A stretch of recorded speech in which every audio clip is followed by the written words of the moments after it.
Assalamualaikum warahmatullahi wabarakatuh. Di sini kami akan mempresentasikan tentang persamaan dasar akuntansi. Sebelum itu, kita harus tahu dulu nih apa pengertian akuntansi. Pengertian akuntansi adalah suatu proses mengenali, mengukur, dan menghubungkan informasi ekonomi untuk memperoleh pertimbangan dan keputusan yang tepat oleh pemakai informasi yang bersangkutan. Akuntansi dapat juga diartikan sebagai suatu seni mencatat, mengklarifikasi, dan meringkas data keuangan dengan cara yang berarti. Yang selanjutnya adalah proses akuntansi. Proses akuntansi akan terus berulang setiap periodenya, mulai dari transaksi keuangan sampai dengan penyusunan laporan keuangan. Proses akuntansi terdiri dari 3 tahap. Yang pertama, pencatatan dan pengelolaan. Yang kedua, pengikhtisaran atau peringkasan. Yang ketiga, pelaporan dan penganalisan. Tahapan pertama adalah pencatatan dan pengelolaan, terdiri atas menyusun dan membuat bukti-bukti transaksi, mencatat bukti-bukti transaksi tersebut secara berturut-turut sesuai waktu kejadian ke dalam jurnal umum maupun jurnal khusus, memposting setiap akun perkiraan ke dalam buku besar umum dan buku besar pembantu. Yang kedua ada tahapan pengikhtisaran atau peringkasan, terdiri dari menyusun neraca saldo, menyusun jurnal penyesuaian dan kertas kerja, membuat jurnal penutup, membuat neraca saldo setelah penutupan. Yang terakhir ada tahapan pelaporan dan penganalisan, terdiri dari menyusun laporan keuangan dan menganalisa hasil laporan keuangan. Baik, selanjutnya adalah prinsip dasar akuntansi. Prinsip dasar akuntansi merupakan prinsip dasar yang digunakan sebagai pedoman dalam melaksanakan proses akuntansi. Prinsip ini berguna untuk membuat laporan keuangan menjadi akurat. Terdapat 10 prinsip pada prinsip dasar akuntansi. Yang pertama adalah prinsip entitas ekonomi. Berdasarkan prinsip ini, aset yang dimiliki oleh sebuah perusahaan harus dipisah dengan aset milik pribadi. Dengan begitu, pencatatan transaksi keuangan juga harus dibedakan antara pencatatan milik pribadi dan perusahaan. Yang kedua adalah prinsip periode akuntansi, disebut juga prinsip kurun waktu. Artinya, penilaian dan pelaporan keuangan sebuah perusahaan dibatasi oleh periode waktu tertentu.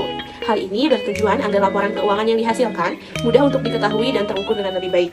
Yang ketiga adalah prinsip satuan moneter.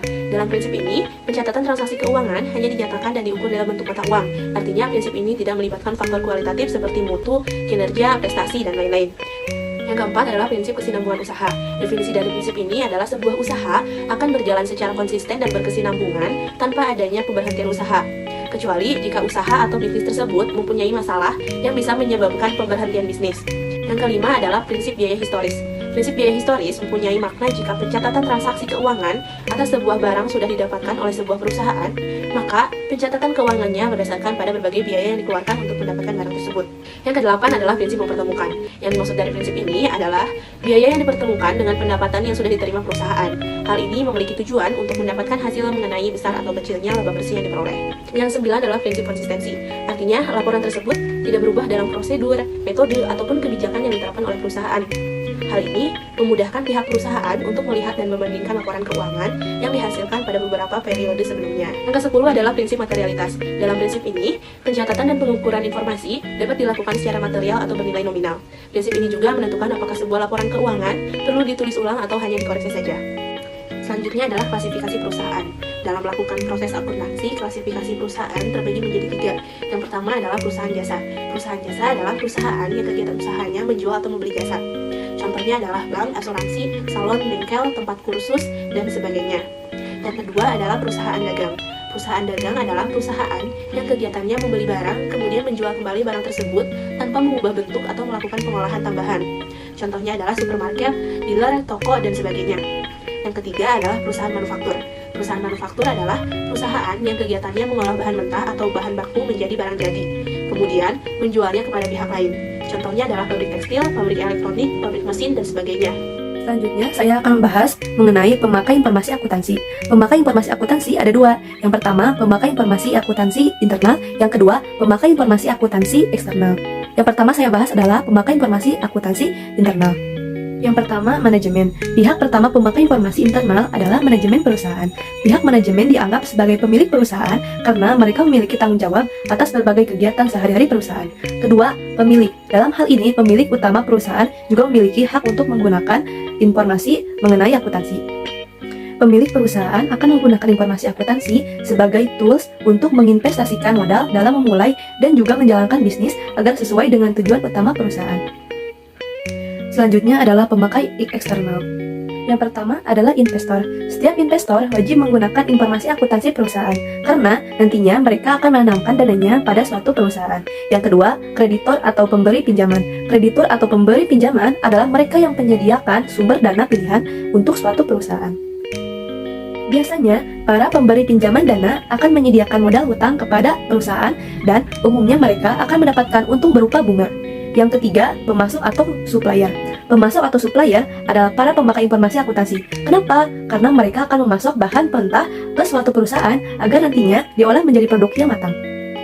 Yang keempat adalah pelanggan. Pihak lainnya yang termasuk ke dalam pemakai informasi akuntansi adalah pelanggan atau pembeli. Mereka adalah pendorong utama roda ekonomi suatu perusahaan. Yang kelima, instansi pemerintahan. Instansi pemerintahan harus bisa memastikan bahwa pemakai informasi akuntansi perusahaan sudah sesuai dengan peraturan yang berlaku. Tujuannya adalah guna melindungi kepentingan pihak lain yang berpatokan pada informasi tersebut untuk mengambil suatu kebijakan. Yang keenam, masyarakat umum. Beberapa masyarakat umum ada yang memiliki ketertarikan tentang informasi akuntansi perusahaan.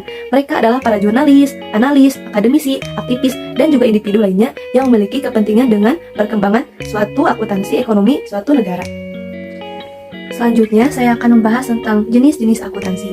Akuntansi memiliki banyak jenis-jenis berdasarkan bidang spesialisasinya, yaitu 1. Akuntansi keuangan adalah bidang akuntansi yang secara khusus mempelajari tentang transaksi-transaksi keuangan. Yang kedua, akuntansi manajemen adalah bidang akuntansi yang mempelajari manajemen perusahaan untuk menentukan kebijakan-kebijakan perusahaan. Yang ketiga, akuntansi biaya adalah bidang akuntansi yang lebih khusus mengenai biaya produksi ataupun biaya-biaya lainnya. Yang keempat, akuntansi pajak adalah bidang akuntansi yang khusus mengurusi perpajakan untuk meminimalisir pajak yang harus dikeluarkan dan dibayarkan perusahaan tanpa menyalahi aturan yang berlaku. Yang keenam, akuntansi anggaran adalah bidang akuntansi yang mempelajari penyusunan dana, anggaran pemasukan atau pengeluaran dari perusahaan kemudian membandingkan dengan data aktual. Yang ketujuh, akuntansi pemerintahan adalah bidang akuntansi yang mempelajari tentang penyajian data laporan keuangan lembaga pemerintahan. Yang kedelapan, akuntansi pendidikan adalah bidang akuntansi yang khusus diarahkan ke pendidikan seperti pengajar akuntansi. 9. Sistem akuntansi adalah bidang akuntansi yang berhubungan dengan proses pembuatan prosedur akuntansi serta alat-alat yang menjadi pendukungnya. Yang ke-10, akuntansi internasional adalah bidang akuntansi yang pelajari masalah-masalah internasional seperti perdagangan internasional.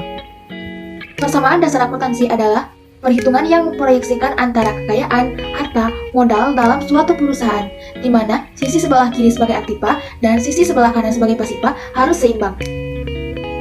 Rumus dasar persamaan akuntansi yaitu aktiva sama dengan pasiva atau harta sama dengan hutang ditambah modal. Aktiva adalah harta yang dimiliki oleh suatu perusahaan. Aktiva terbagi menjadi dua. Yang pertama ada aktiva lancar. Aktiva lancar adalah sumber-sumber yang dapat dicairkan dalam jangka waktu pendek. Contohnya adalah kas, persediaan barang dagang, dan perlengkapan.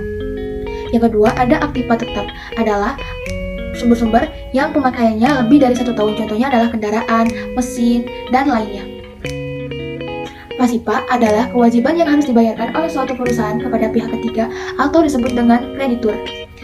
Pasiva ini terbagi menjadi dua. Yang pertama ada pasiva lancar, yaitu hutang yang harus dilunasi dalam jangka waktu 1 tahun. Contohnya itu adalah hutang dagang dan hutang pembelian. Yang kedua ada pasiva tetap. Pasiva tetap adalah hutang yang tidak harus dibayarkan dalam jangka waktu 1 tahun. Contohnya itu ada hutang obligasi, hutang gadai, dan hutang hipotek. Yang terakhir ada modal. Modal adalah bagian dari hak pemilik dalam suatu perusahaan.